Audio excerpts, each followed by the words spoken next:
Hey there, as a Latter-day Lights listener, I want to give you a very special gift today. My brand new book, Faith to Stay. This book is filled with inspiring stories, powerful discoveries, and even fresh insights to help strengthen your faith during the storms of life.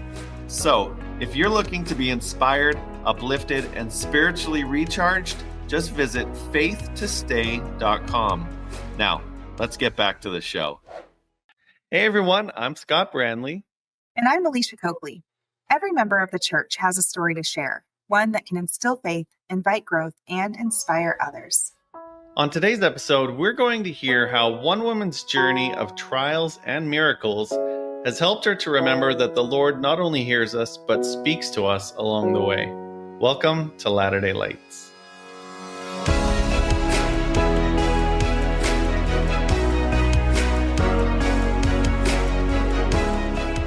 Everyone, welcome back to another episode of Latter-day Lights. We're so glad you're here with us today. And we're really excited to introduce our special guest, Tiffaney Castañeda, to the show. So Hello. welcome to the show. Hi. Thank you. I'm excited to be here. Yeah, we're so excited to have you. You were telling us a little earlier that you listened to a good handful of our shows. Is that right? Yeah, you guys are my go-to during the day when I'm outside working. I'll just throw you guys on and listen to you. Oh, You have great stories. They're uplifting. we had some really amazing guests for sure. And we're really excited that you're here and that you're going to be sharing your story. So you get to be among the Latter-day Lights family now. So Tiffaney, like we do every show, we'd love to know just a little bit more about you. Do you want to kind of give us a little sneak peek into who you are? Sure. So my name is Tiffaney Castañeda, and I have 3 kids. I have 11 grandchildren. I live in California, in the middle of nowhere, as I had kind of told you guys earlier. Closest place would be Yosemite National Park, would be the closest to where I'm at. Nice. And yeah, I love it.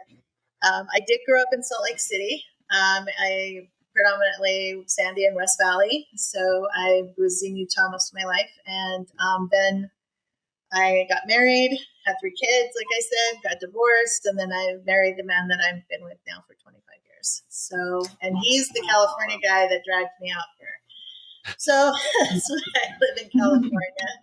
He didn't like the snow in Utah. So he's like, we're out of here. So Yeah. So therefore, yeah. So I've been a member my whole life. I was inactive for a short period of time, but about 3 years, and then I came back, and I've been active ever since. Nice. And what do you do for fun, for work, for hobbies? Well, I am a notary for the state of California, so I do that on the side, and that's just kind of my hours, my schedule, whatever I want, which is really nice. Mm-hmm. And then I have a homestead, so I have animals. I live on a couple acres of land, and that keeps me very busy. My husband is a deputy for a couple counties over, so he does that, and will be retiring soon. So, that's about what keeps me busy. I just kind of do a lot of service. My branch is an elderly ward, or an elderly branch. So I was the Relief Society president until all of this happened, and then I asked to be released because I was in Florida and I couldn't do both, and so they released me. And so I did a lot of service for the 3 years I was the Relief Society president, and I loved it, and I still love the branch. Clearly, I'm still here, so I love the branch, and the women are amazing. So nice. Yeah. Which part of Florida were you in? My daughter lives in a place called Live Oak, but predominantly some of my story will be in Gainesville, Florida, where we were at for a while. So yeah. Gotcha. I went to college in Gainesville for a little bit. So what was it at the university? At Santa Fe. So okay. Yeah. Yep. Nope. I couldn't get behind the Gators. I am an old fan all the way. Maybe after this story, you will have at least a sympathetic heart. How's that? I'm sympathy is there for sure, but oh, like all the way. Oh, that's great. Cool. Well, we're excited to hear your story and just to get to know a little bit more about you and your family. And so we're going to turn the time over to you. Okay. Well, to start with my story, I'm going to have to go back a few years so that you'll understand when we really get into it. When my oldest daughter was about 10 years old, she was it started when she was 5. She started breaking out in spots, like pigmentation was missing. And we didn't know what it was. The doctors didn't know what it was. They tried creams and stuff, and they couldn't figure it out. And as long as she was healthy, we didn't really care. So we kind of moved on with that. When she was 10, she turned jaundice. I mean, almost yellow, gold yellow. She had come back from her dad's house because had gotten divorced by then. And she walked in the door and I said, "Oh my gosh, what has happened to you?" And immediately I ran her to the emergency room and they couldn't figure it out. And they finally said it's either her kidneys or her liver. And through more testing at the U of U, we found out through, they did what is it called? Like a scope, and took a little bit of her liver. And they said, well, if it's good, we know it's her kidneys. If it's bad, then we know it's her liver. And it was her liver. She had an autoimmune disease, which was autoimmune hepatitis. So her body was basically fighting off her liver.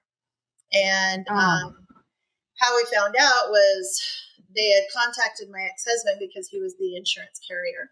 And then he left it on my message, my answering machine. Back then when we used to have those things. Yeah. And basically told me that my daughter had a 10% chance of living and that she was extremely severe and that we needed to come in to meet with the doctor to see if there was anything we could do as far as extending her life, whether it be a liver transplant or something like that. Wow. So we did go, we ran more tests. They gave her huge doses of medication, which was steroids. It was horrible on her body.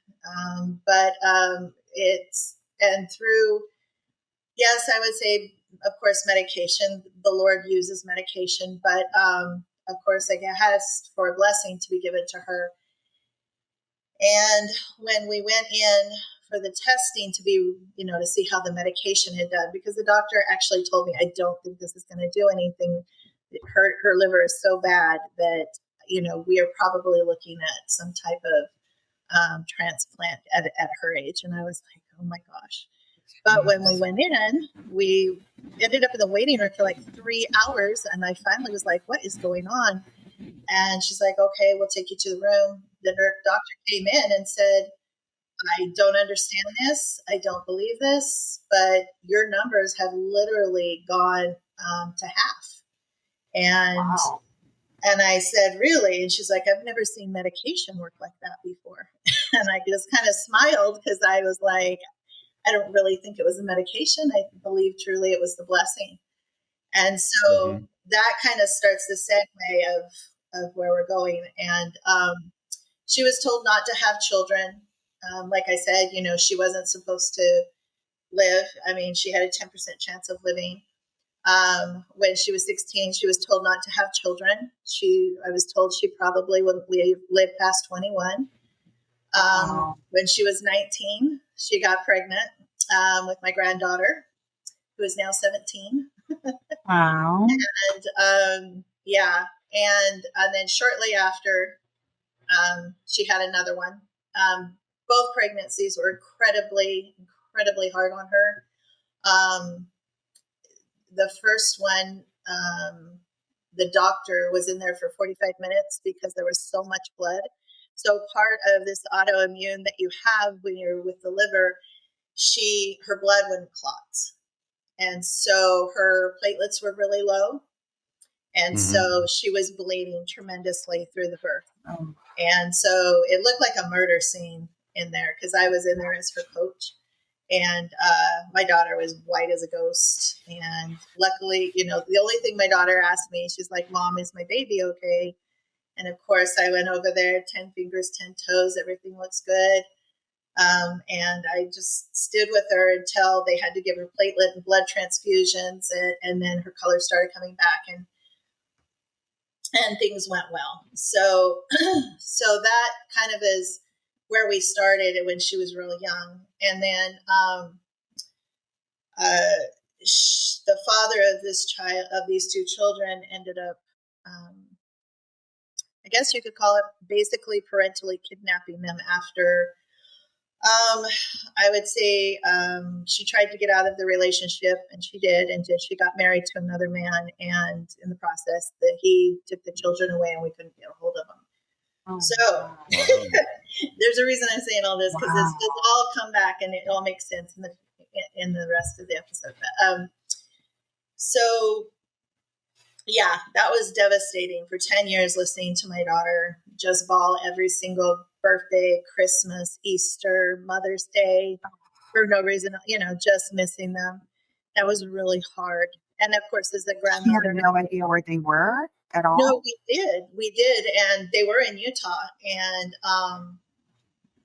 but because when she would try to go down there, because she was living in Kentucky at the time, when she would try to go down and get them, he would have them gone. And because they were not married, there was no legal custody. And so it's like whoever has them has the custody. So if they found out my daughter was in town, they would disappear for days on end. So they would take the kids so that we couldn't get a hold of them. When we would send them cards, they'd mail them back. When we'd send them mail them gifts, they'd send them back. When we try to call, it's a wrong number.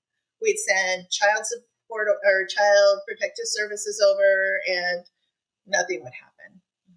That's another story. Wow. But yeah, it was awful. So for 10 years, we kind of went through that, and it was awful. And then when she was 21, I think, she was diagnosed with stage 4 cirrhosis.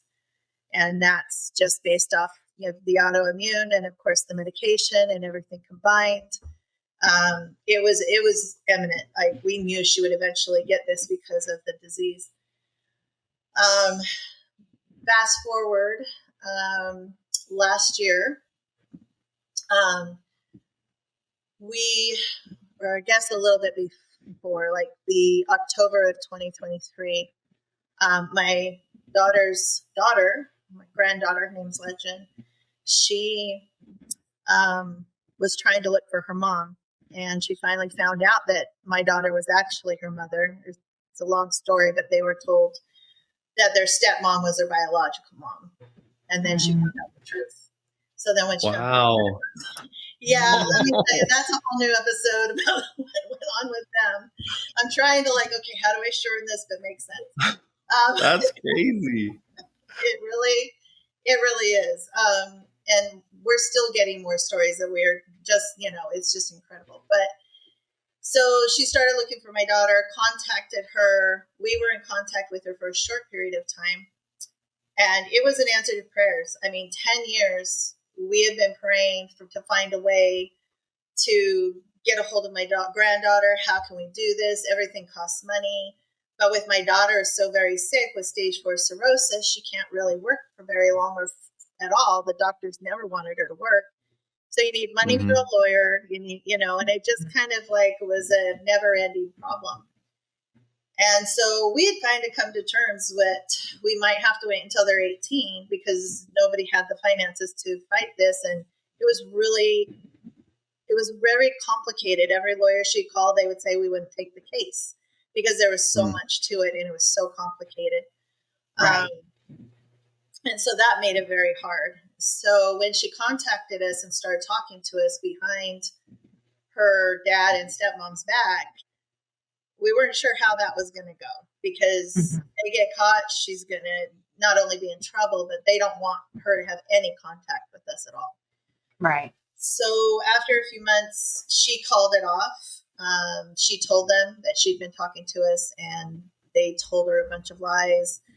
And she believed them, which we understand that's been their parents. You're going to want to believe your mom and dad are telling you the truth. So she cut off all ties again.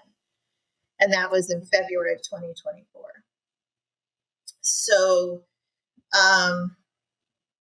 after listening to my daughter just cry and cry and cry because, you know, it was finally like she finally thought that God had answered her prayers, which I still believe he did. But it was really hard to cut off that communication again. Come up to May of 2024. I had broken my leg and I was getting ready go for surgery, and this happened the day before my surgery. That's why I know it's in May. So I had broken my leg at the end of my driveway, and I had broke the bone in half, so they had to screw it together. Oh. And so the day of my surgery, I get a call from my children's stepmom, and she's like, will you look at this text? And I did, and we didn't know if it was real or not because it kept saying that they were friends of my grandson in his name. And I kept saying, no, I don't know if that's true. Let's just keep on. We thought it might be the stepmom trying to trip us up and get the kids in trouble again. So we were playing very carefully, and then we found out it was actually a real friend reaching out from my grandson's side. We got a hold of him, found out he got a hold of me. Somehow, I think that's what happened. We got a hold of each other. We started talking real briefly, and his dad found out right then and there while we were talking. And his dad blew up, broke his iPad, pulled him off the bed, hit him in the head. He said all the way up the stairs and was yelling and screaming at him. Oh, he was very, very abusive. Abusive. Got my granddaughter out, was saying things like, if you don't want to be here, you can leave, that type of stuff. My grandson told us some things later on. He called and told us he took off running. He's at a friend's house. And he says, what do you want me to do, Mimi? Because that's what they call me, is Mimi. And I said, I want you to go back to school tomorrow, and I want you to tell the counselor, and I want you to tell everybody what's happening at home, and I don't want you to stop, but I want you to tell everybody until they start listening to you.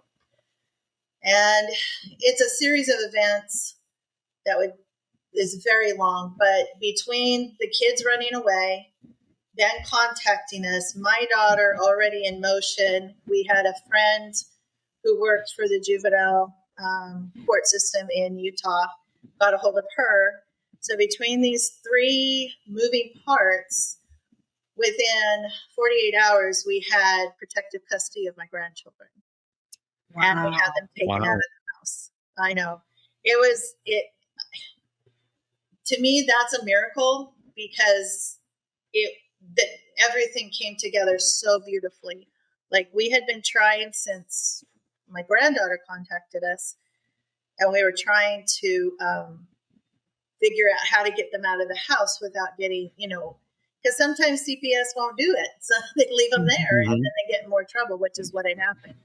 And it just made life at home much worse because, they wouldn't take them out of the home. So we had to make sure that that's what happened, and it did, and it worked perfectly. Like, every single piece we needed was in place. And I just told my daughter, I said, there is no other question that the Lord has had his hand in this, because every time we're like, oh, you need this, boom, it'd be there. Oh, this needs to happen, boom, it would happen. It was just like seamlessly putting itself together. My youngest daughter and their stepmom went and picked up those kids and took them to their stepmom's house. And they stayed there till my daughter from Florida with her son could fly out there. Now, in the process of all this, it costs money. Nobody has the money to just get up, go, throw away all this thousands of dollars. And we had somebody put out a GoFundMe for them, and we had many people donate, which was a huge, huge, huge blessing. It covered everything, because when they took my grandchildren out of that house, they literally walked away with nothing. Like a little handbag. The officers didn't even tell them what they were taking, where they were going, how long they would be gone. The grandkids had no idea. So one at least had the thought to pack some underwear, but as far as clothes and things like that, we had to basically start from scratch. Right. And so those donations were absolutely blessings, huge blessings. And we had people like a friend of mine. She called me up, and she's a single mom of 5, and she had been out for surgery, So and she is a member of the church. She called me up, and she's like, Tiffaney, I saw your Facebook page, and I have to do this. I know you're going to tell me no. And I'm like, what are you talking about? And she told me, she's like, tell me when she needs to be in Utah. I'm going to buy her airline ticket for her and her son. And so I'm like, she couldn't afford this. I know she couldn't afford this, but she said, don't take these blessings away from me. Wow. And how do you like reason with that? Because you know where she's standing, but you understand what she's saying, and she feels so prompted to do so. And so she did it. And so it was just remarkable.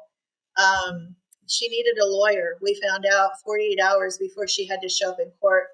The guardian ad litem told her she needed a lawyer. And my daughter called me crying, and she's like, Mom, how are we going to do this? I don't have $5,000. How are we going to come up with this? And after everything, I just said, pray. Just pray. I said, you can't sit here and think that this is all coincidental. This is Heavenly Father is finally creating this miracle for us. We have been praying for over 10 years for your kids, and it's here, and everything is in place. I said, if you're meant to get this lawyer and you're meant to have these kids, the Lord will find a way. And she just said, okay. So literally in my kitchen, I got on my knees and I prayed with my daughter on the phone. And it was a very simple prayer. And it was just, help us find the money so that this can be possible. And she did. $5,000 in 24 hours. She had it. Wow. Got a lawyer. It was incredible. My daughter called me back up, and she's like, I can't even believe this is happening. Like, if somebody told me this, you'd almost think that they're lying, because it was just so boom, boom, boom, boom. Everything, blessing, miracle. I mean, there's a fine line between the two, but they say blessings are, things that even we can bless each other, right? And miracles are things that only the Lord can do. So these are truly miracles, because there is nothing we ourselves could have made this happen. But because the Lord guided people into our lives, brought people that we needed into our lives, everything just went amazing. And the lawyer, and she ended up getting the kids, and they're in Florida now. And he actually gave up his rights because he didn't want the state getting involved with any of his finances or looking into his past or his present too.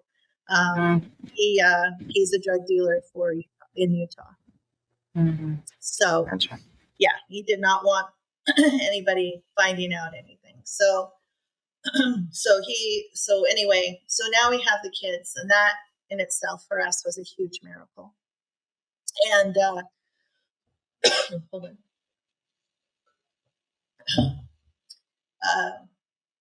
So she finally gets to take him to Florida, and had been given permission, and everything's legal to do so. And she gets to Florida, and 3 weeks later, she ends up in the hospital. And by now, I am just starting to walk. I haven't been walking for 4 months. And so I am just starting to walk, and I'm out of a boot and off of crutches.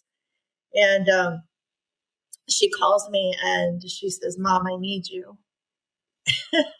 And I'm like, what do you mean? She's like, it's my gallbladder. It's gone bad. I can't get out of the hospital. Lester, her fiance, has to go back to work, and she can't, they can't leave the kids at home at the hospital, she's in the hospital. They can't leave the kids alone. So I was like, I don't have the money. I just paid a huge doctor bill for my surgery. They just got home from all of this. The money's gone. They didn't have any money. And I said, okay. I said, let's pray. I said, if I'm supposed to come help you, we'll figure out how to get this, how I'm going to get out there. And she said, okay. Mm-hmm. And so we hung up, and I said a little prayer, and I said, so far you're batting it 100 right now, Father in heaven. I mean, clearly I'm being a little facetious, but I mean, I was more sincere than this, but I did pray to him, and I just said, look, if I'm supposed to be in Florida to help my daughter, please help me find the money to get there, because you know what my bank account looks like, and you know what her bank account looks like. So I'm not sure how this is going to happen, but we need close to $600 to get me out there in 24 hours. And I kind of went about, that was in the morning. I kind of went about my day. I went out to get the mail. And as I was walking back to the house, I opened up an envelope from the hospital. I assumed it was either another bill or thank you for paying us, you know, the two that you usually get after something like that. And I got a letter stating that I had overpaid the hospital $600 and that they would be putting that back into my health insurance account, and that it should be there by such and such a day, which was the day I received the letter. Oh my goodness. I stopped and I stared at it. Was like, no way. No way. Wow. So I came running back home, and back into the house. I grabbed my phone. I looked up. Sure enough, there was $600. My ticket was $580, and it cost me $20 to get my luggage onto the plane. So exactly $600 is what I needed. Wow. And $600 is what the Lord gave us. So I flew to Florida, and I was supposed to be there for about 3 weeks. That turned into 6 months because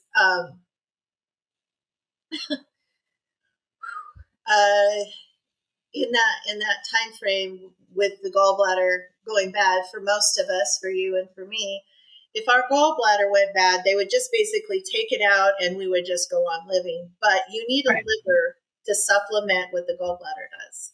And since my daughter's liver was not working properly, or if at all at this point, that I think they wouldn't take it out. Mm-hmm. And it was causing her a lot of pain. And so they decided that she needed a liver transplant immediately.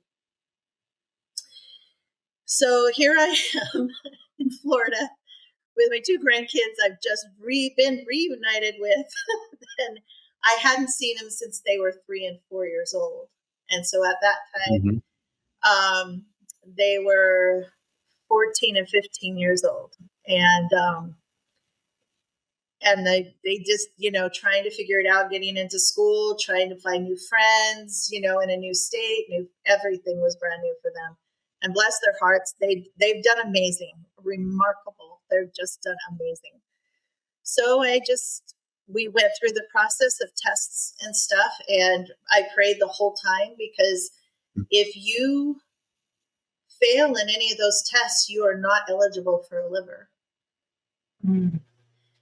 And if my daughter didn't get a liver, her life expectancy was less than 3 years. Wow. And so I was just, praying that she would get through all those tests, which she did. And she did well. They were a little worried about her heart, but they assumed that it was just because of the liver. And after running the test, it came out that was the purpose, that the liver was affecting her heart. And that they assumed that once the liver, they got a new liver, that she would be okay.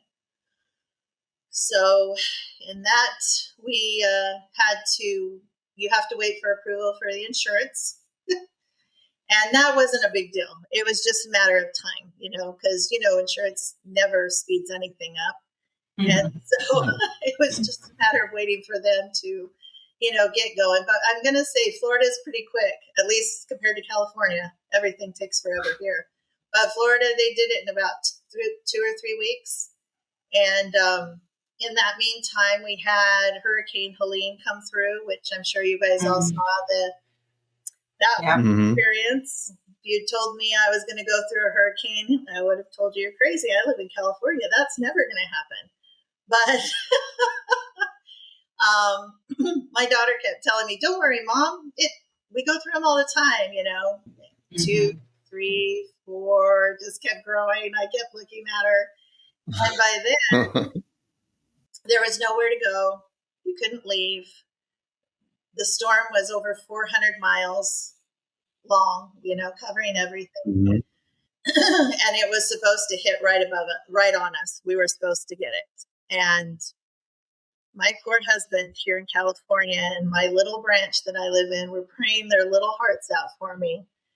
And my husband was, honestly, he was more scared than I was. He kept saying, "Aren't you afraid?" And I said, "No." I said, "I didn't come to Florida to have something bad happen to me. I came to Florida to take care of our daughter and our grandkids. And I know Father in heaven will protect us." And I just kept telling him that. I kept telling my daughter, my grandkids. And sure enough, as soon as that storm hit the coast, it shifted just enough to miss our tiny little place. Not that it didn't have destruction. Trust me, I was floored at how much destruction that did. And it sounded like a freight train was running right next to our building. Our little, we were in they call it the man cave, but it's made out of all brick. And it's where they had like a game room and a pool table and stuff. But you stand there and you just listen. It sounds like there's a freight train just running right next to the building. It was just incredible. But we were safe. Nothing happened to us, and we were perfectly safe. I can't say much for the neighborhood, but the gas station right down the street looked like somebody had used a can opener to open up. The top of it just was all curled up, and vinyl was wrapped around poles. Poles were hanging. They were all over the ground. There was no electricity, clearly no phone, no nothing for quite a while. So for me, that's just pure blessings and protection by the Lord. And then 2 days after we got service, we found out that she'd been approved, that now we just needed to get her tested. Because it had been several weeks, so they wanted a blood test. And then we could get her on the list, and we were good to go. I was so excited. We had decided, I forgot that one part. We had decided that because she lived about an hour and 45 minutes away from the hospital, that it would be better to rent a home closer to Gainesville. So that, because once you have a liver transplant, you have to go to the hospital like every week. The first time it's like every couple days, and then it's every week, and then after a while it's every 2 weeks, and they kind of, until everything starts balancing out with the drugs and everything for that. So we went out and we did that, and we went to the hospital. We took the grandkids to school, and they weren't in school yet. Sorry, no school yet.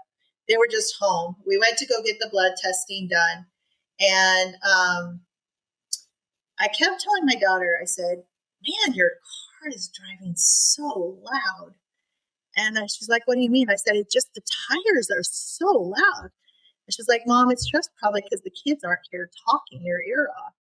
So I was like, "I don't think so, but okay." So we drove to the hospital, got all that done, was coming back. And I'm going about 80 miles an hour down the freeway.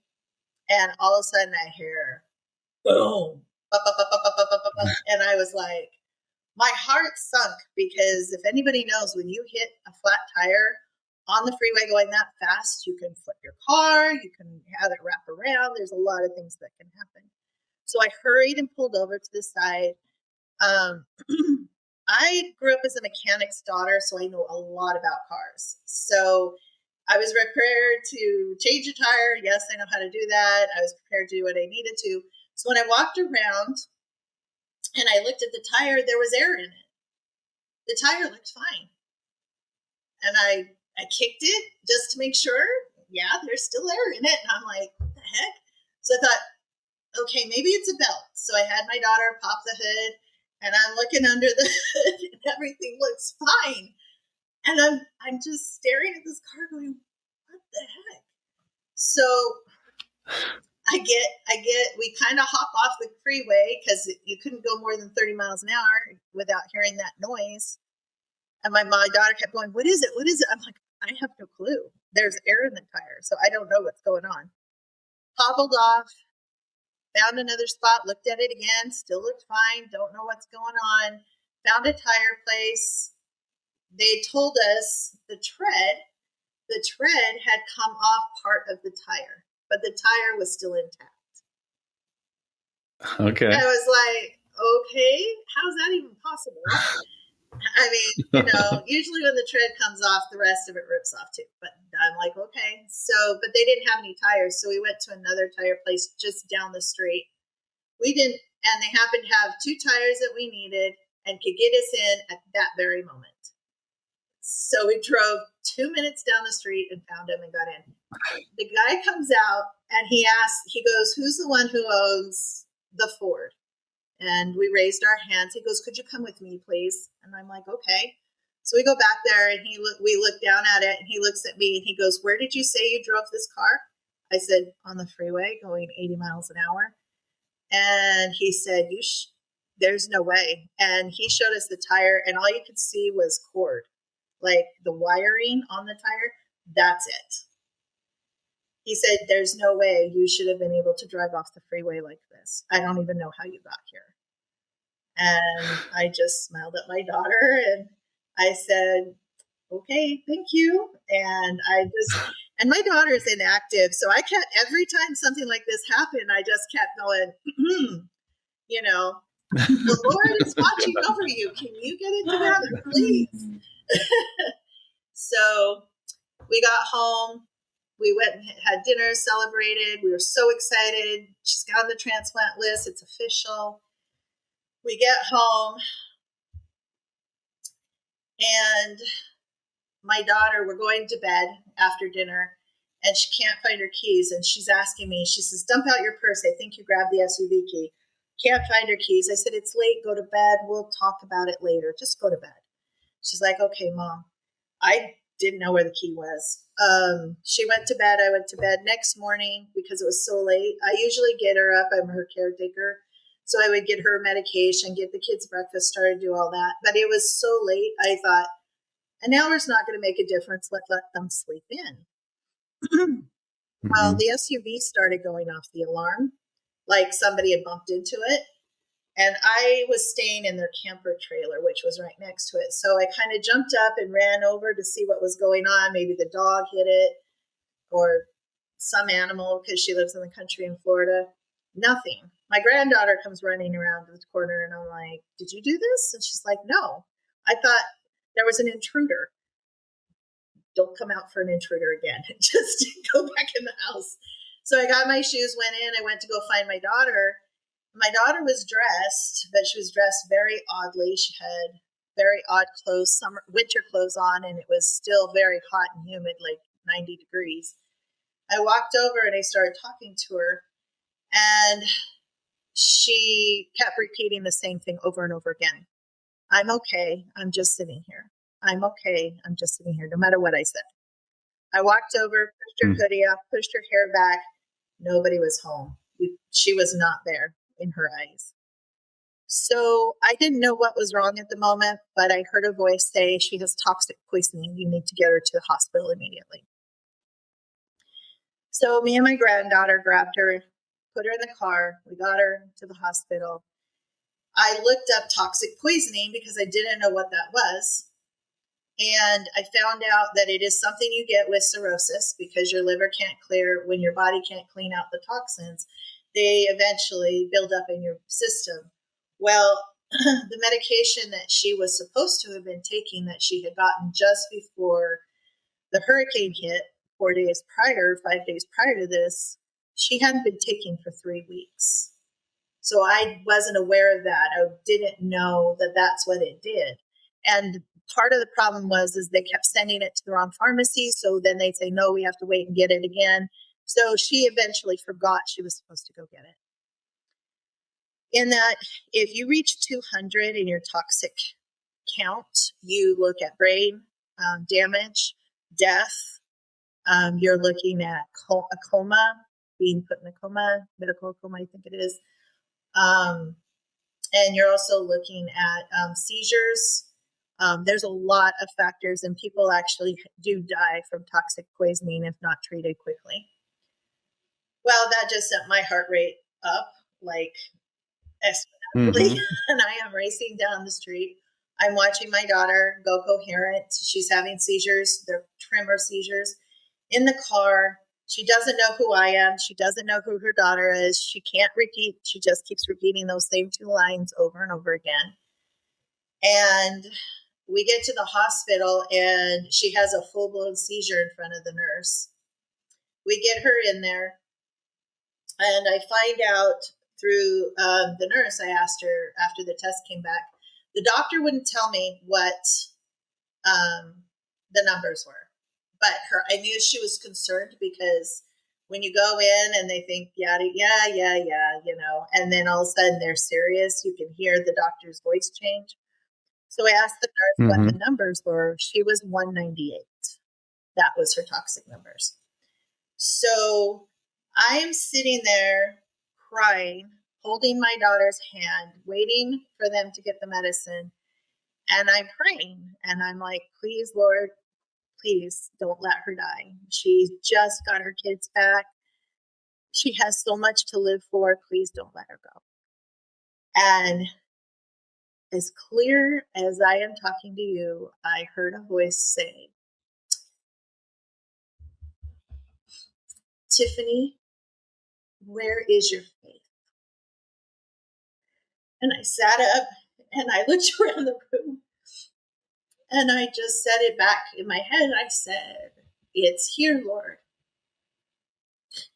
It's here, but this is so scary. And I don't want anything to happen to my daughter. And he said, I did not create these miracles to bring her home. It is not her time. And I sat up and I was like, okay, I believe you. And so when the nurse came in, she's like standing there and I'm like, what are we waiting for? And she's like, well, I need another nurse to help me. I can't move her myself and put the medicine in because they had to do it rectally. And my daughter is about my size, like height, and she's a lot skinnier than I am, but we're about the same height. I turned around, jumped up, put the bar down, grabbed my daughter, flipped her over, put her in the position she was supposed to, and I'm like, let's go. Let's make this happen. The nurse was shocked, and she's staring at me. I'm like, what are you waiting for? Get it in her body. Get it in her body. So make another long story short, at the ER, I was not their favorite person by the time I left, I promise. But I am my daughter's advocate. And so I was there to make sure my daughter got taken care of, and she did. And she woke up the next morning in the hospital. And her fiance drove 14 hours to be there, and he was there when she woke up, and she had no idea.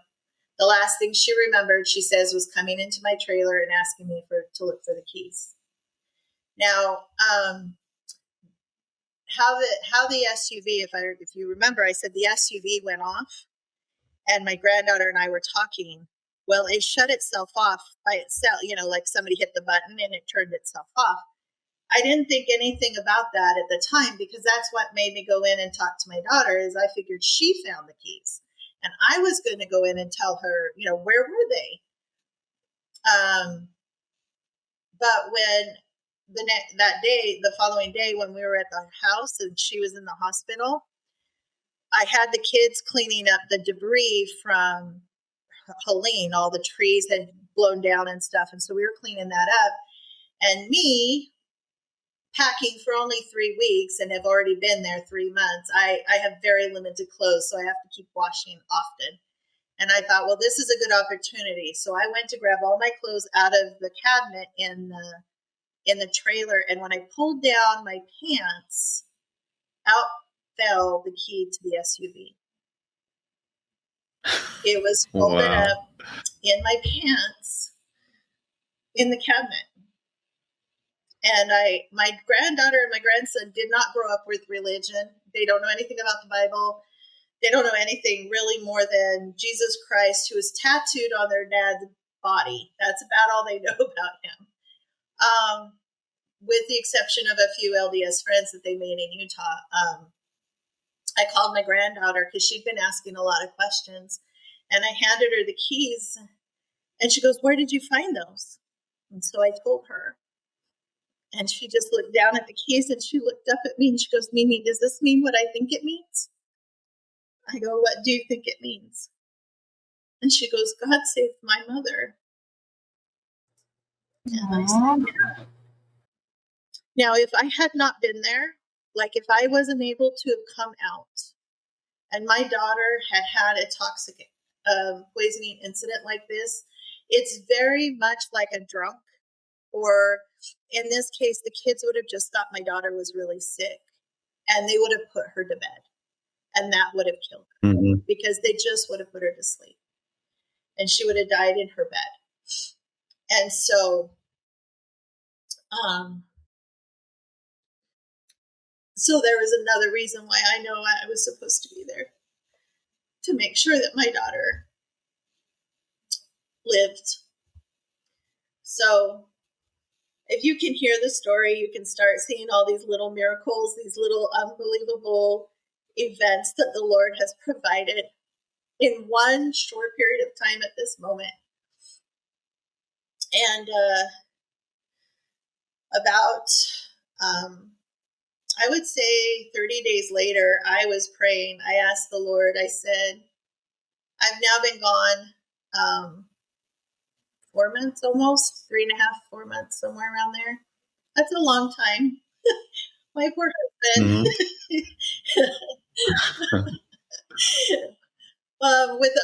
With a house full of animals, because we have pigs and we have chickens and we have turkeys and we have dogs. Yeah. And he's a deputy and he's trying to keep all of this together. He was really, really, really missing me at this point. And so I started praying. I said, "Look, Father in heaven, I'm not ungrateful for your blessings. I'm not ungrateful for your miracles. And I am so grateful." I said, "But after Whitney has this transplant, I'm going to be here another 2 to 3 months to take care of her. And I need this to happen now." I said, please let them find a donor for her within the next week. Yeah, I gave the Lord an ultimatum in a sense. And I'm like, please, if you do it by this time, I can be home by, January. And so I kind of thought, wow, that sounds kind of selfish, Tiffaney. Like, look at everything that's happened, and now you're asking for this too. So I didn't tell my daughter. I didn't actually tell anybody that I prayed about that, because I thought it did sound kind of selfish. And probably was, because I did miss my home and my husband. But 5 days after that prayer, we got a call for a donor. And my daughter is she's a B negative. So it's not like any organ will fit, like an O, like O kind of goes with everybody. Mm-hmm. But, and they could use that O person in with the O type blood for that, but the organ isn't guaranteed not to be rejected because it's not an exact match. Mm-hmm. And you also have that thing where when you're donating organs, if somebody donates an organ, but they've, and it's from like a car accident or something like that, you have the option to use it, but without a history. So you don't know if they've done drugs or if they've had this or that, and they kind of go off a whim. So I was being very specific in my prayers for a specific donor with B minus B negative, blood type. I mean, it had to be a very specific organ. And to get it in 5 days, my daughter was terrified and excited all at the same time, because you're basically filleted like a fish to go in and have that removed and then have one put back in. And that's a serious, serious surgery. And I was ecstatic. I was so excited for multiple reasons. And my daughter, I said, "Are you excited?" And she goes, "I'm scared." And she goes, "What if I die, Mom?" And I hugged her and I said, "Sweetheart, if you don't get it, you will definitely die. So we need this." And I said, "You're going to make it." And she said, "Okay." So we went in. Within 48 hours, she was in the hospital and she was getting her surgery. And she was shaking the entire way. And honestly, I was nervous too, because they say the sicker you are, the harder it is. So she had the surgery, and the doctor kept telling me what a beautiful liver it was. It's such a beautiful liver. I was like, I will take your word on it, because I don't know what a beautiful liver looks like. But he also told me that my daughter was much sicker than they had thought. And so that kind of worried me a little bit. But the surgery was a success. And when they cut you open, it's kind of like an L shape. And they have to cut, right down your muscles. So when they sew you up, they don't sew your muscles up. They just sew the skin up for the first 48 hours. So in case there is an emergency, they can go back in without having to damage more of your abdominal muscles. Right. So she looked like she was 9 months pregnant, but I assume that's just normal swelling. Never had that surgery. So she even got up and walked. She was doing really good. She was in a lot of pain, but she's like her mom. She's very stubborn and bullheaded. And she insisted on getting up and walking no matter how bad it hurts, to prove that she was going to be okay. And so 24 hours went by. The doctors were pleased. They saw a little bit of problem with her heart, but they just assumed that would fix itself. They sewed her muscles back up. They sewed her back up. And within less than 12 hours, she started spiraling down. Her heart went into congestive heart failure. Her liver went into was congested as well. And it was because the heart was not used to that much blood being pumped into her, being pumped in from the liver. So it filled and stopped working. And then the other side was working overtime to make up for the other side. And they were worried she was going to have a heart attack. So they had to go back in and pull out the blood and try to make this work. And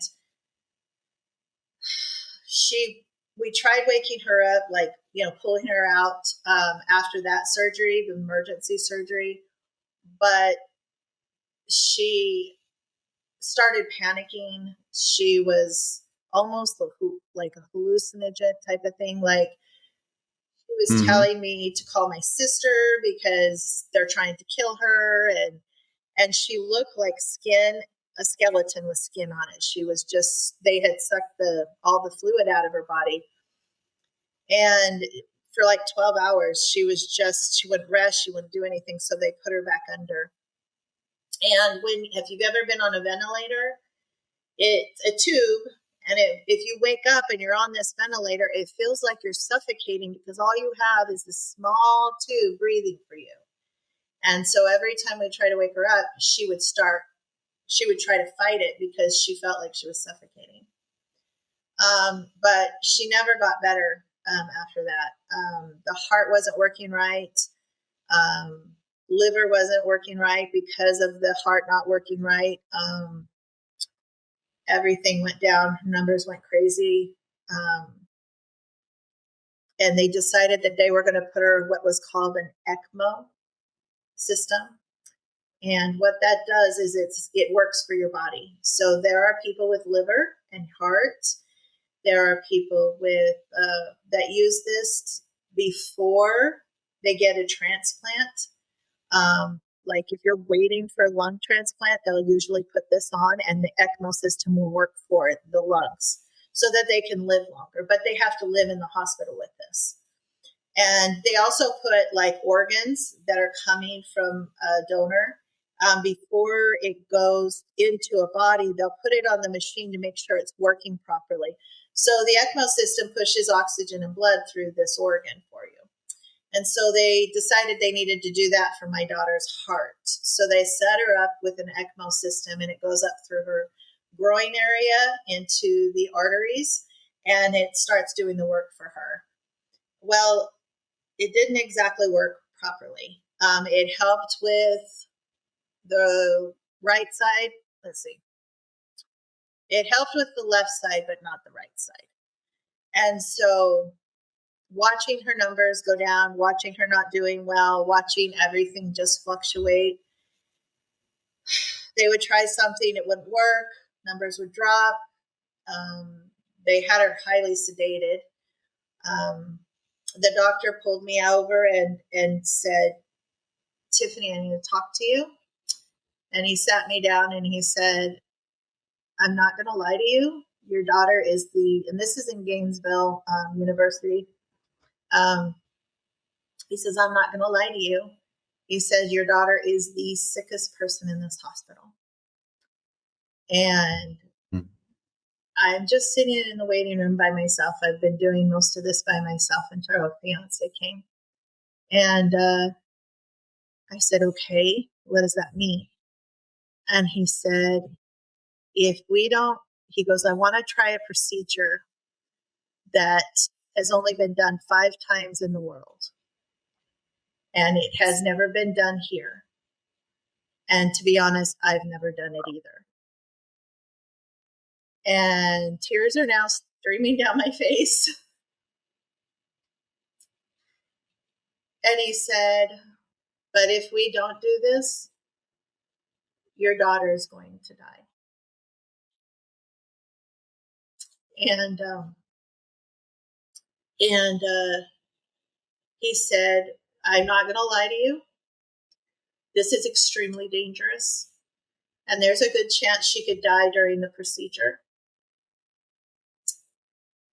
And even if we get through the procedure, there's a chance she could die afterwards because we don't know how her body will react.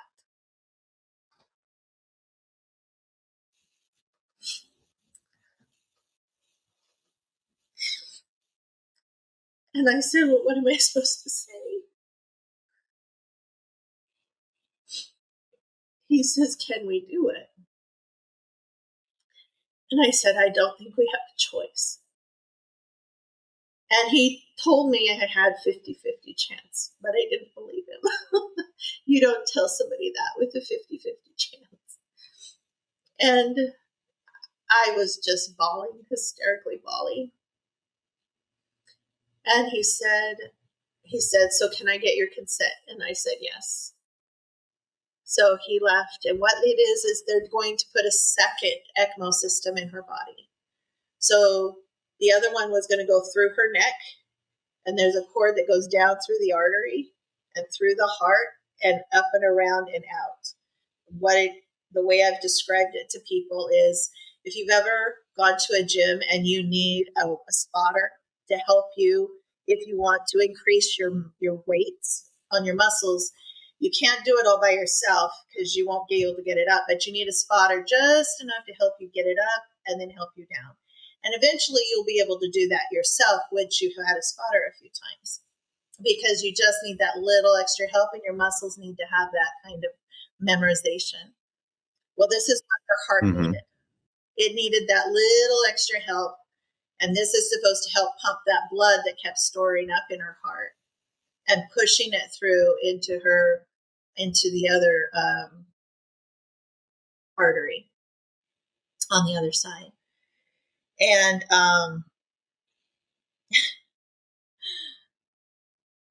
I laid in the waiting room. I found the furthest chair in the waiting room in a corner, and I curled up in a ball on the chair and I just cried. And I told Father in heaven, I said, I know what you told me, and I believe you. That's all I have to hold on to is your promise. But this is so scary. And I am all alone. And I don't have anyone here with me. And then I got this really warm feeling. And I heard, you're not alone. I'm here with you.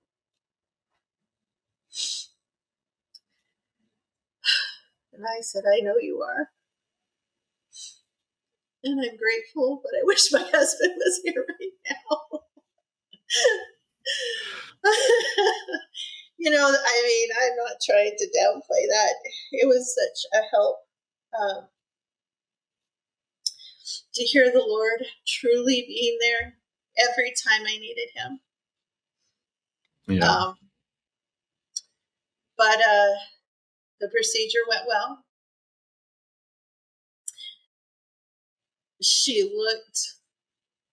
There wasn't a place on her body that wasn't covered in something.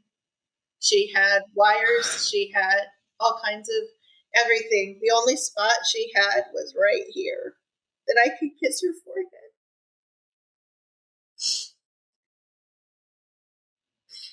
She was covered in everything. And I walked in, and it's hard and this is where I talk about faith and fear. And learning to trust Father in heaven when he tells you something.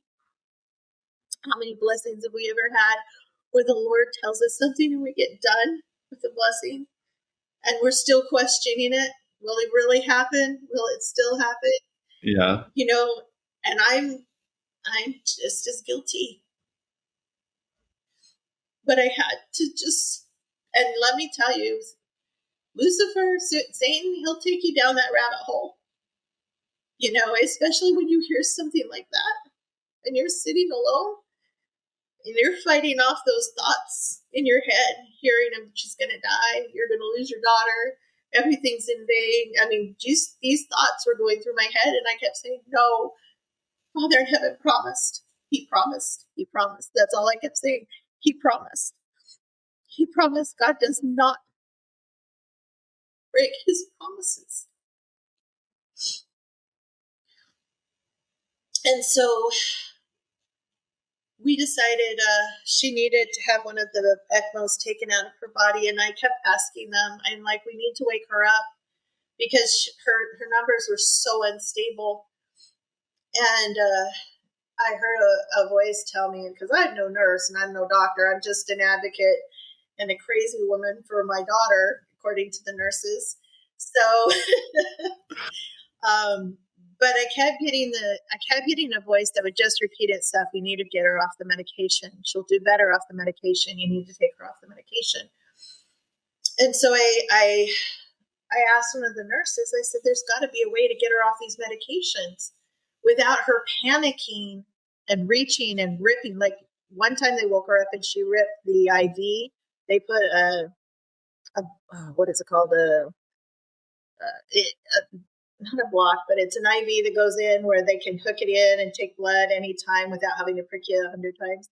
So she had it in her neck, and one of the times she woke up, she just ripped it right out, and blood was everywhere. So that was she's not a violent person, but when you're under something, but yeah, she kept being, she's feisty. She's definitely a feisty child.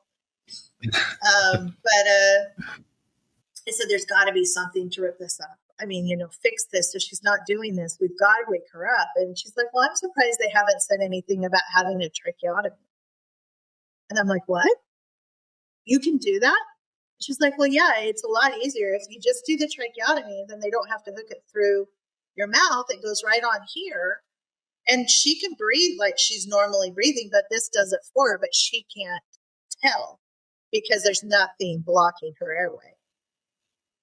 And I looked at him, I said, why haven't we done this? Like, what the heck? We could have done this days ago. And she's like, nobody's offered this? I said, no. So the next day when the doctor came in, that was the first thing out of my mouth is like, can we give her a tracheotomy? And he's like, oh, yeah, we can do that, but we have to get her stable. And he goes, but we have to get her stable to take the ECMO out, her first ECMO out of her groin area. They needed to take that out. Because if your body relies too much on a machine, then it eventually stops working altogether. So, and by the way, with all this sucking and pushing back and forth in her body and creating all this strain, she's also on dialysis. I forgot to add that. So she's got dialysis going on too. So she's got these 3 machines sucking and pushing and pulling. So I wrote on Facebook and I sent a message out to everybody I could think of.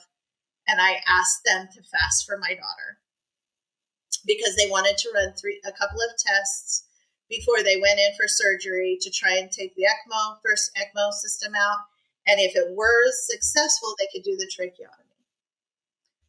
So they ran 2 tests and they failed because when they start doing it, her numbers would plummet. And they didn't want her heart to stop beating. So when I did that, I sent out, I call it the SOS of fasting and prayer. And I said, if you are LDS and you're my LDS friends, please fast with me for my daughter. We need these tests to be approved so that we can move forward for my daughter's health. I said, put her name in the temple rolls, in her, whatever you can do. If you're not LDS, please pray for my daughter. Put her in your circle prayers at your churches because I need all the help I can get to make this happen because they're supposed to do it tomorrow. And this was a Saturday. So I sent that out and my whole family was fasting. And we went to church that morning because my son-in-law, even though they're not legally married, they've been married together for 9 years. He was up at the hospital because we would trade places. And I always went to church out there and I took my grandkids. And I know sacrament got over and I got the strongest feeling I needed to call the doctor, the hospital, which I've never done because Lester would have called me if something major had happened. But I called anyway. I went out right before Relief Society and I went outside and her doctor, I asked for her room and Brandon answered, her nurse at the time. And I said, hi, Brandon, this is Tiffaney. I'm calling to check on Whitney. And he said, why are you calling? Has nobody called you yet? And I was like, my heart stopped, like literally my heart's just, and I'm like, called me? Nobody's called me. What's wrong? Is my daughter okay? And he said, oh, your daughter is more than okay. He goes, her numbers have leveled out and they've been leveled out for the last 4 hours. They skipped the test. They're going in for surgery right now. And I just started crying. I was like, are you kidding me? He's like, no, we're taking her out right now. I said, okay. And I guess what had happened is the nurses prior to him had called Lester and assumed that was good. So but Brandon knew me and thought they had called me. But Lester and I both found out that we were being told at the exact same time by 2 different nurses. So he was being told and I was being told at the same time. Because we tried calling each other, and when you do that, you get busy signals. So that's what was happening between the 2 of us. So I hate to say this, but I screamed outside and right outside the Relief Society doors. And they heard me, and then I had to explain myself. But gratefully, it was a huge success. They took out the ECMO system. They put in the tracheotomy. For the first time, in 25 days, my daughter video, because Lester videotaped, what is it? Not video, but phone to phone where you can do audio and visual. I don't know. Apple has it. Mm-hmm. I saw my daughter on the telephone waving at me and my grandkids and mouthing, "Hi, Mom. I love you."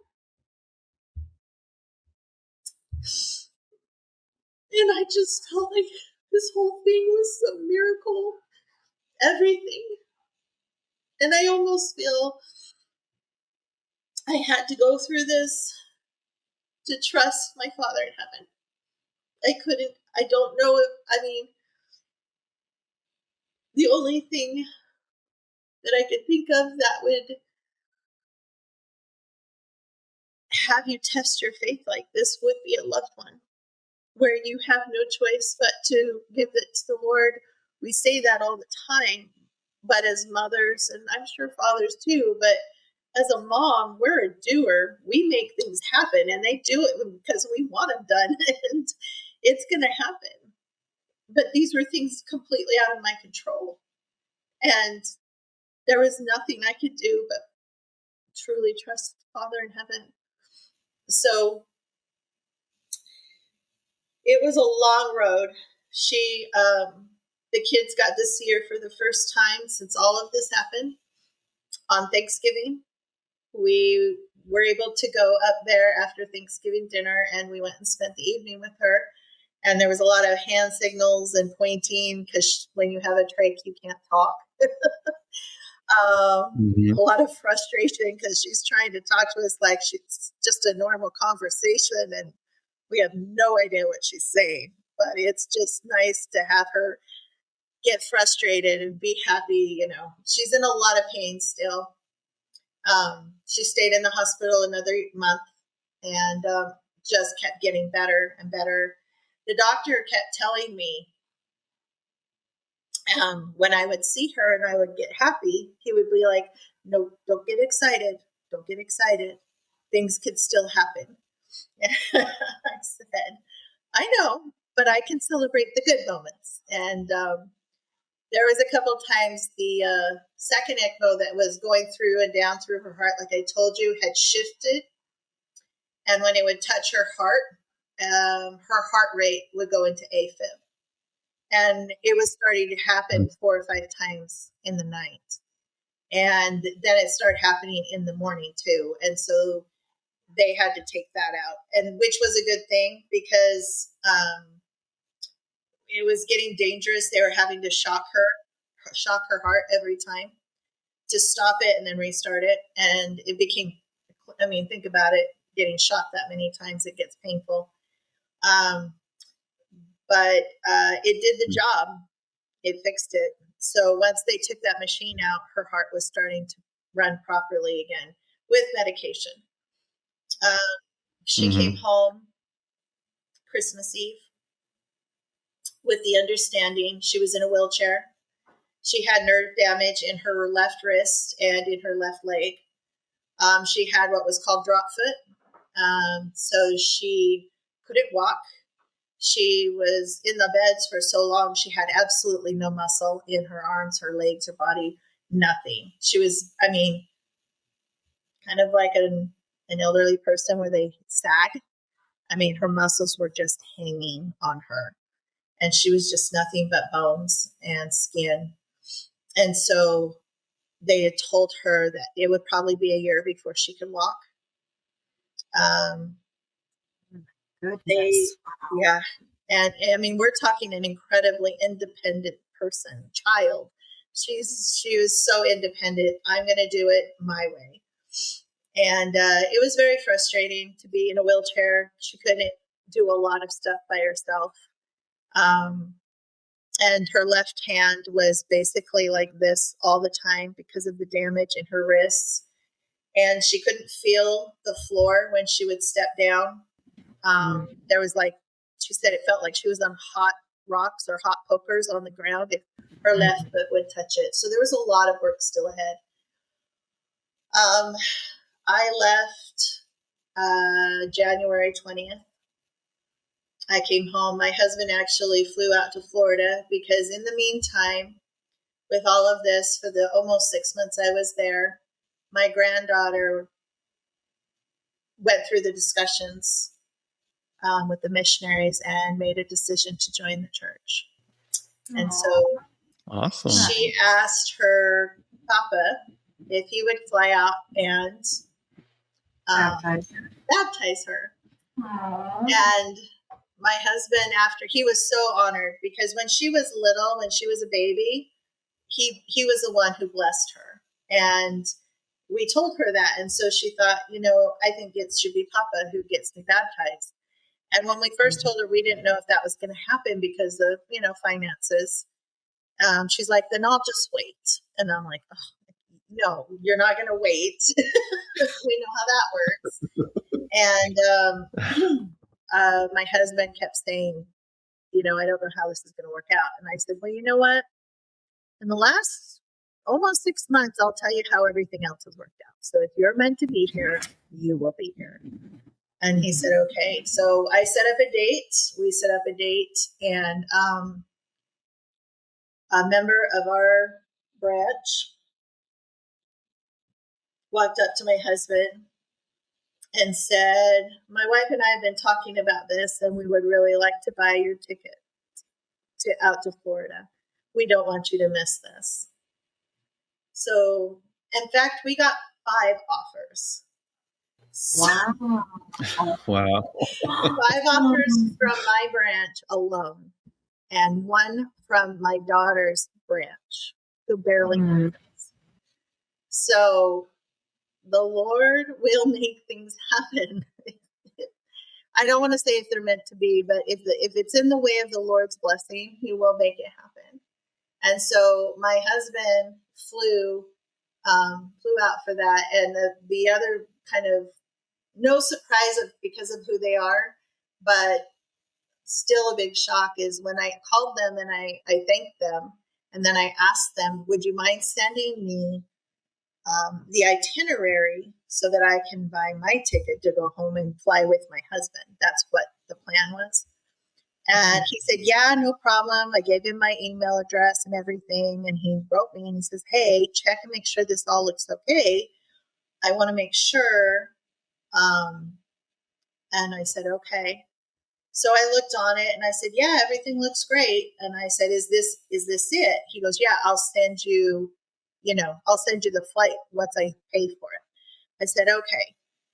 So then I got another email 20 minutes later, and I was looking down.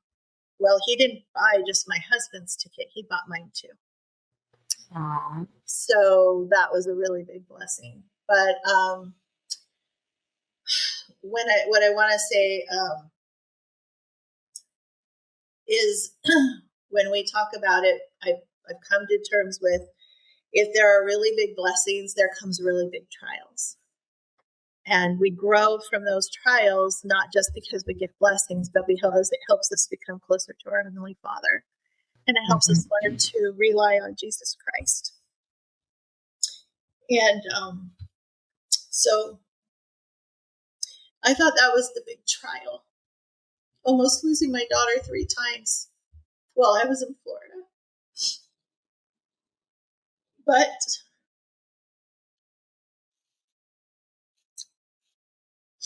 sorry.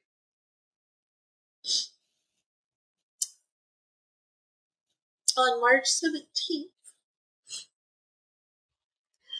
my youngest daughter died. Mm-hmm. She had no medical issues. Nothing was wrong with her. She had caught the flu like every good mother does from her kids coming from school. And, she had talked to her dad before for his birthday. And she sounded terrible, but we all sound terrible when we get the flu. And we said, you know what, just get better. We'll talk to you in a week. Just get better. And the first day back was St. Patrick's Day, which is the day she died. And she had told her husband she felt like she wasn't like lightheaded, but she'll be fine. She'll go to work. And he never got the call that she arrived.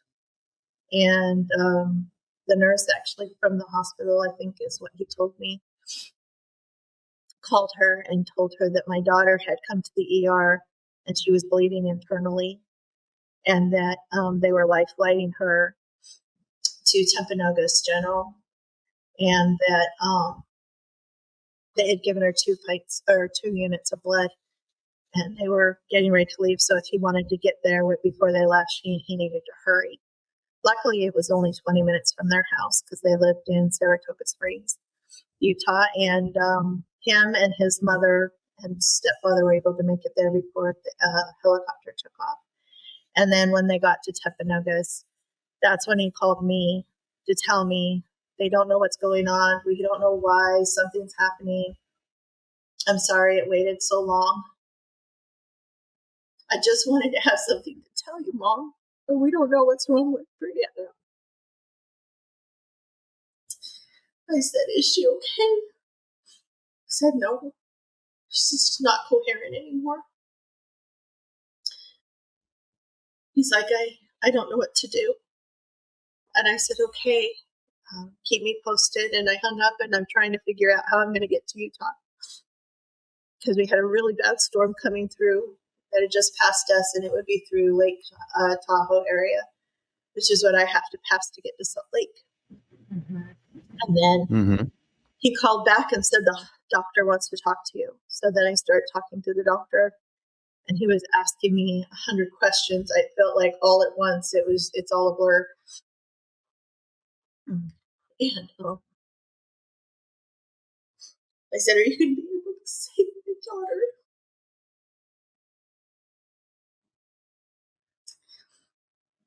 He said, I don't know.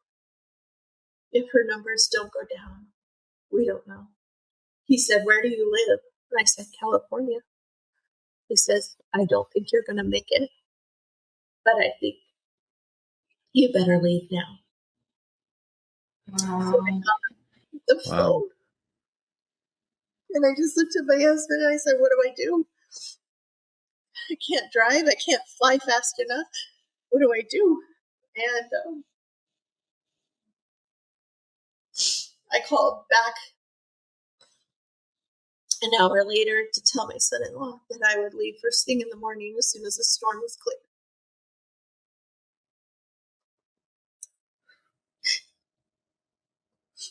And it was his stepdad that answered the phone. And I heard in the background the doctor say, we're calling it. Mm-hmm. And then my son-in-law started wailing. His mom screamed. And his stepdad said to me, I'm so sorry that your daughter didn't make it.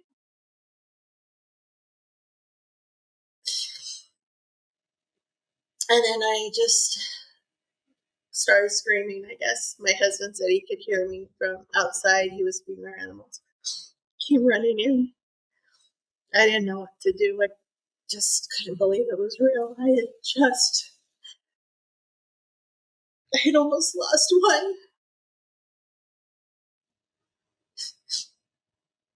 Only to lose the other one. And I didn't understand. My first daughter's been sick her whole life. There's so many times that she should have passed away and she didn't.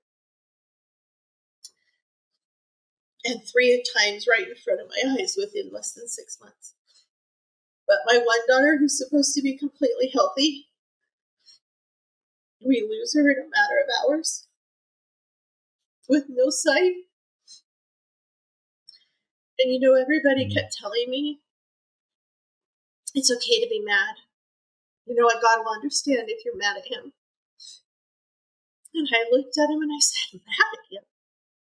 Why would I be mad at God? He saved one, but he had to take the other, and I don't understand it. But I trust him that he had a reason to take her because he was hers before he was mine. She was mine. And I trust that this was for the best for her family, for us. I have to know. I believe that what I think is the reason is the reason. And while I was in Utah, sorry, tried so hard not to do this. When I was in Utah and we were putting together her celebration of life, and unfortunately, she was not active member either. She had stated that she wanted specific things for her if she was to ever pass away. And I was a bit upset when we were doing it because there were some things that I wanted that I was told, and not directly no, but in a roundabout way that wasn't going to happen. And so when we got home from that, I was very upset, and I walked away and I told my husband, I was like, I need to cool down. And so my emotions are out of control in more ways than one because of everything I've been going through. I said, I just need to go for a walk. I need to go for a walk. And as I'm walking, I'm crying.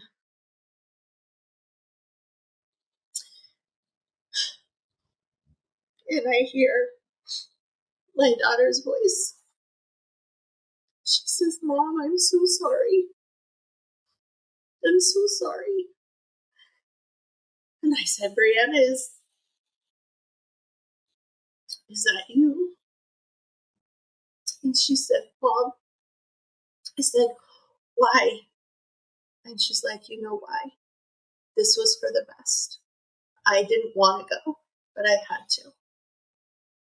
And I'm like, the best? What? You have 2 kids and a husband. How is this for the best? You know?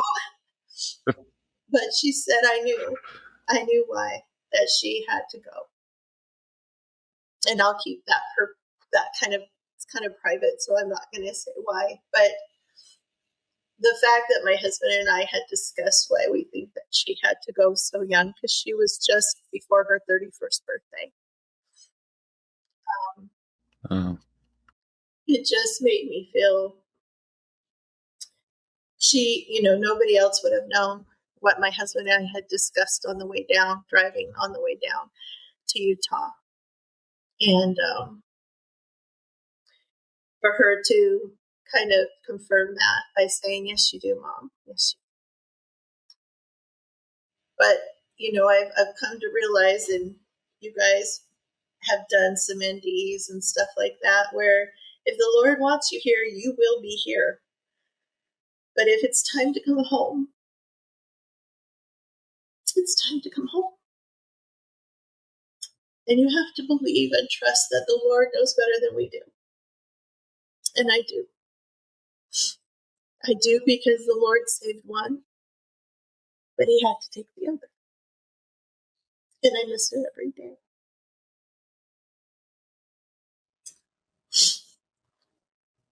Oh. You're right. You're right.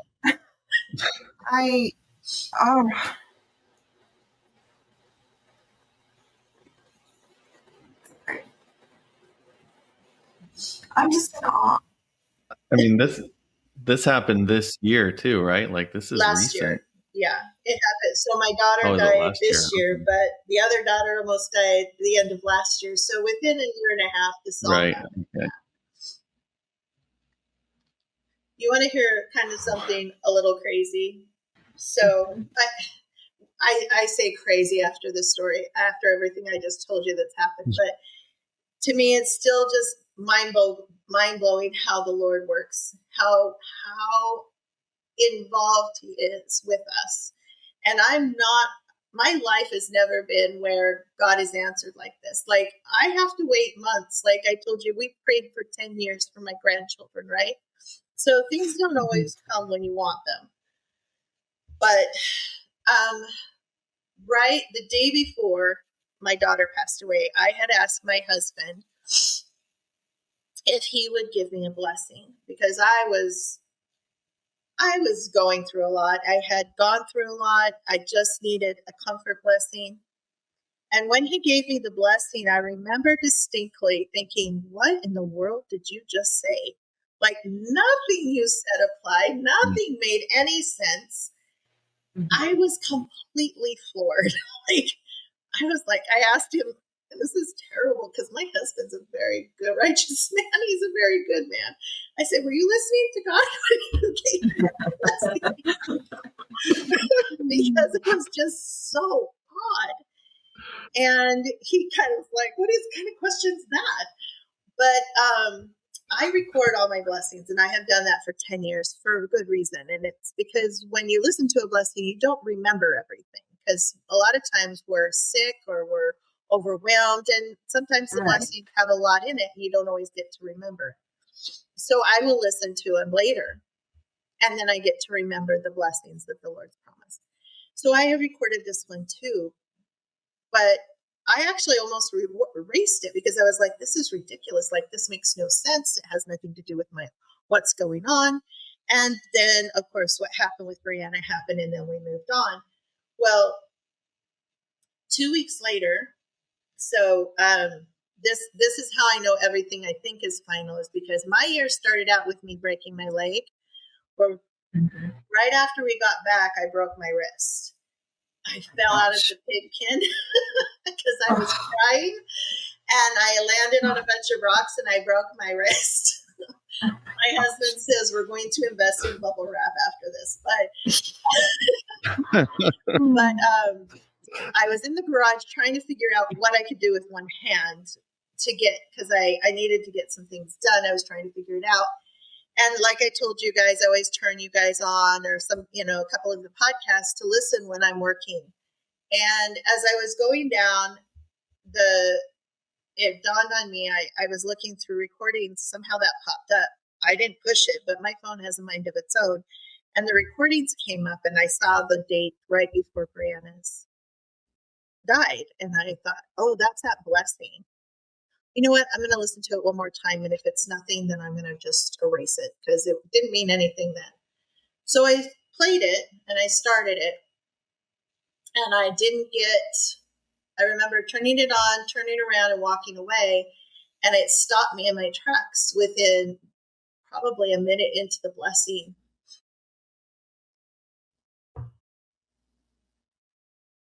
I realized that blessing I didn't understand was for me, because Brianna was going to pass away. Everything that was in that blessing was about my daughter dying. I couldn't believe it. I had to listen to it again just to make sure that I was not hearing things. And then I played it for my husband that night when he got home from work. And he just stared at me. And I said, do you understand what I think this is? And he goes, this was the Lord speaking to tell you about Brianna dying the next day. And I said, yep. So the Lord was preparing me. I just didn't understand right away because I was looking for something else. And the Lord knew I would need this blessing more later. Oh my gosh. First of all, I am so sorry. Thank you. Because even though I know that you are so grateful for all of the miracles that you had, it also doesn't erase the pain, that you're having to go through now. And gosh dang, if grief just isn't fun, that is the worst thing ever. And at least I warned you. Oh, you did. That's true, and I didn't bring tissues. But I'm really in awe right now of your strength and like your ability to come on here and to talk about this and to have that faith, even even despite just having to deal with like such a sudden loss and after everything else, like that's, oh my goodness, like just you caregiving, giving so much to your older daughter, and then to have to come home and deal with all of that, it, I think I'm maybe in like this, I'm in like this teenager spiritual phase for some reason. I don't know. It's like you turn 40 and all of a sudden your hormones are everywhere. And so my first thought is like, really, Heavenly Father? I'm like, are you kidding me right now? You just did that? Like, excuse me? Like, you don't want to just like pump the brakes for a second and give her just a minute to breathe? I think that would have been really kind of you to do. Stark teenager inside of me right now that's just, oh. Then hearing your response and the way that you've been able to stay close to the Lord and still trust Him despite all of that stuff is something really, really special that I think is a really, really hard thing for a lot of people to do. So it's just a testament to your faith and your, I guess your love really for the Savior and for Heavenly Father and his plan, but gosh, my heart hurts for you right now. So, well, the reason I contacted you was at the time I kept getting the feeling that we need the world needs to know that God lives and that He's alive and that miracles still happen and that He really does love us, because I feel like the world has gotten so ugly so fast. And Heavenly Father does create miracles. We just need to see them. They might be tiny and minute. We might not, the tire, for example, people might chalk that up to coincidence. I didn't. There's no way. And so I think we need to just start looking for those miracles instead of coincidences in this world today. So, I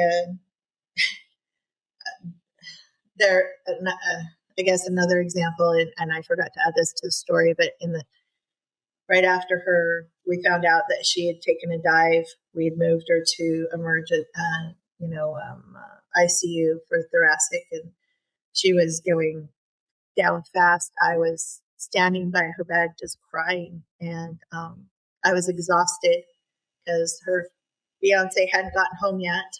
So I would drop the kids off at school. I'd be up at 6 a.m., drop the kids off at school, go to the hospital, stay with my daughter, even though she didn't know I was there. And then I would turn around, go back, pick up the kids, take them home, fix them dinner, put them to bed, turn around, go back to the hospital and stay with her from like 8 o'clock at night until probably 1 o'clock in the morning, then come back home and do it all again. Because one of the things my daughter asked me to promise her was not to leave her in the hospital alone. And that was the best I could do till her fiance came. But I was standing there and I was exhausted and cried. And I said very quietly, Father in heaven, I need a hug. I need a real hug. I just need somebody to tell me that she's going to be okay, that everything's going to be okay. I just need a hug. Not thinking that it was going to happen because I don't have anybody there. But her first nurse she had in the very beginning came walking by, and his name was Norman, which happens to be my dad's name. And he's this big black guy, just, the sweetest man. And he stopped and he saw me crying and he was talking to her nurse. And I thought, well, I don't want to be rude. So I started walking towards him to say hi. And he came into the room and he just grabbed me and he wrapped his arms around me and he gave me the biggest hug. And I just broke down and started bawling in his shoulder. And he said, she's going to be okay. Everything's going to be okay. And I pulled away from him and I just looked at him because I was like, I literally said this like 5 minutes ago. He's like, what? And I just hugged him and I said, nothing, Norman. And I just hugged, went back and gave him the biggest hug. But again, that's just, a person could call that a coincidence. And I don't, I don't call that a coincidence. I believe that the Lord prompted him to do that for me because I needed it. Yeah. Wow. Your story, like the thing that I'm thinking about is just the importance of gratitude, because God's given us all this gift to be here on earth and to be with who we are, but we don't know when that time is going to end. Like it could end, like happen with your daughter, like just suddenly. But we have to do a better job of being grateful for the people in our lives and the blessings in our lives in the moment, because we take it for granted. I know I do. I take it for granted, and I have to. Your story reminds me to be more grateful for the time I have right now and the people that I have with me right now, and just to be glad that I have that time. My dad passed away unexpectedly a couple of years ago, just a heart attack. And, I haven't really, I'm mad at him because he could have gone and got a stint and it would have been fine, but he was stubborn. Right. So occasionally I'll be like in my car, I'll be like, Dad, why didn't you just do that? Right. But then on the other side, I am incredibly grateful for the time that I had to spend with my dad. And I try to look at that, my time with him as a blessing in my life. And even though his life was cut shorter than I expected it to be, like I'm just so grateful that he was in my life when he was, for the time I had him. And the blessing of the gospel is we know that relationship is going to keep going. And I'm so grateful for that. And I'm sure you are too. I couldn't have gone through this without it. There's no way. I think I would have lost my mind somewhere back in Florida. That was extremely difficult to go through alone. When I say alone, I mean without another individual there to cling to. But, with the loss of Brianna, I can honestly say that the only one that hurts more than I do is her husband. They were together 9 years, and she has 2 children, a 10-year-old and an 8-year-old. Oh, wait, I think Rory turned 11 this year. Sorry. But, the kids, are dealing with it in their own way, and they're pretty resilient. But Braden has had the hardest time. And she was his everything. He was an amazing man. He is an amazing man. But he was amazing to her. And he loved her so much, and he still does. And he cries. He said he still cries at night for her. And the saddest part is he's not an active member either. And at this point, as far as I know, he has no desire. And it makes me sad. But I just look at all these miracles. And I know that maybe one day, if Braden is willing to listen, that the Lord will touch him. He lives in Saratoga Springs, Utah. It's not like he doesn't have examples all around. The outpouring was incredible. I can't even begin to tell you what an incredible neighborhood, bishop, ward, stake they had. It was incredible. And I was so grateful. The outpouring was amazing for him, and it still is. So that's who, if I could tell you both anything, and I do this to my husband now, probably a little more clingy than he'd like, but hug your husband and your wife a little bit more tonight, because you just, like you said, Scott, you just don't know when your last day is, So just love your loved ones. They're not here forever. This is not our forever life. Yeah. But there is one and after that's this. That's what I'm looking forward to. Yeah. That's why I say I didn't lose my daughter. Awesome. She just went home. I didn't lose my daughter because she's mine for eternity. Yep. And that I will be eternally grateful for my Heavenly Father. Well, Tiffaney, you have our heart and our love. Thank you. And our gratitude for coming on here today and for being so vulnerable and for sharing such a beautiful and heartbreaking story at the same time. And more than that, for sharing your light and sharing your testimony with our listeners and with us.